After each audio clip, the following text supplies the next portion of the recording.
Read quickly, the 16th chapter of Joshua sounds like a Bronze Age surveyor's log. It is a long list of hills, brooks, boundary stakes, and border towns mapping out the central highlands of Canaan. But the commentator known as the Malbim reads this list the way he reads everything, slowly and word by word. Inside the dry survey, he finds that the terrain is far from uniform.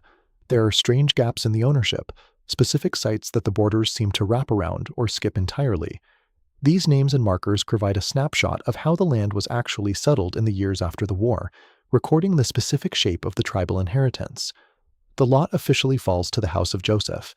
Joshua, standing with the high priest Eleazar, watches as a vast, rocky spine of central hills is granted to his overarching tribe. The text refers to the house of Joseph as a single entity, but the land is actually split into two neighboring portions. The brother tribes of Ephraim and Manasseh receive their own specific borders side by side. Ephraim's portion includes a geographical oddity. Alongside their main body of land, they possess a scattering of isolated towns planted deep inside Manasseh's territory to the west. The text calls these separated cities.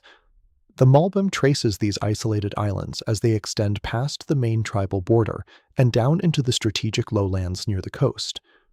Following the surveyor's line eastward, past a place called Tanach Shiloh, the property lines take a sudden, deliberate shift. The ground east of that point does not belong to Joseph. Instead, a narrow strip of land belonging to the neighboring tribe of Binyamin pushes up into the heart of Joseph's territory like a thin ribbon. This geographical intrusion is highly specific. The sages taught that God's presence was destined to rest exclusively within the borders of Binyamin.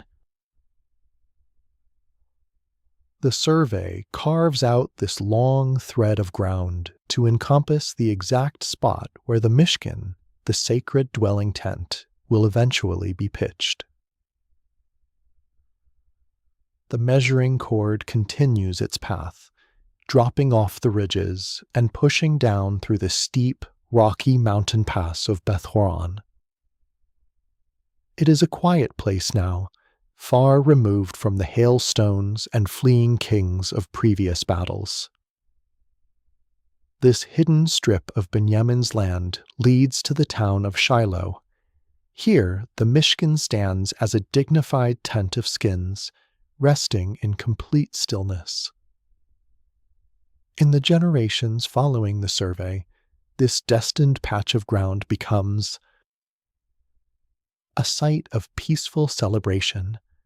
During the yearly feast, the young daughters of the town dance safely among the terraced vineyards. From there, the eastern boundary line drops sharply off the highland. It descends into the heavy heat haze of the valley, reaching the date palms and the slow brown water of the Jordan River. The borders in the east establish a secure, quiet space for a holy site, but the survey of the western coast reveals a different reality. Turning west, the boundary tracks from the heights down to the Mediterranean coast, following the water of the Brook of Kana toward the shore.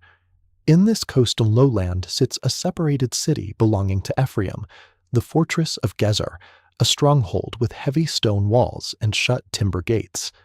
Earlier in the campaign, Joshua's forces had secured a victory here. The king of Gezer had marched out to fight, and he was struck down in battle.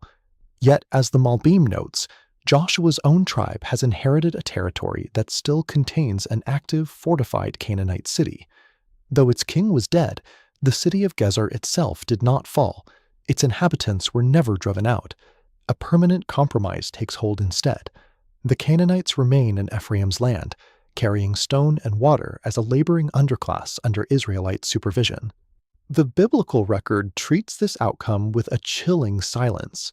It states plainly that they did not drive out the inhabitants, offering no explanation or commentary on the decision. The landscape now holds two competing realities.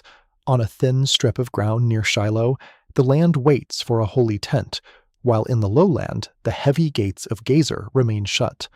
The stretching of the surveyor's cord and the driving of stakes did not finish the conquest.